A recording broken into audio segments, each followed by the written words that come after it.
The benefits of citations for local SEO. As discussed in the last video, when it comes to local SEO, citations are super important. They help tell Google exactly where you're located, which then in return increases the chances of Google returning your listing for local searches. Moz, a local SEO software company, state that citations from well-established sites help increase the degree of certainty the search engines have about your business's contact information, which makes complete sense. Having your address on your website isn't enough. You can't just tell Google you're based at location ABC and that's that. You need to convince Google you're based at where you say you are and to the point that they have no doubt. And the best way to achieve this is by building local citations. The 3 citation categories. There's 3 main categories of citations you should be building for your business.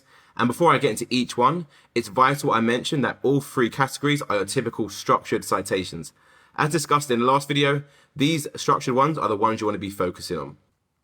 The first category of citation is what we call a generic citation. So these would be your standard directory citations on sites such as yelp.com.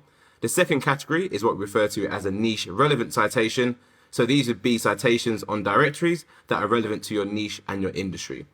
The last category of citation is what we call geo-relevant citations, geo as in geographical area. These are citations on directories which are only for specific locations, such as the city you are targeting. You want to make sure you're building out all 3 types of citations, as if you only build 1 and 2, you won't have the most effective local campaign. In the video where I walk you through how to build a citation, I will show you live examples of each citation category.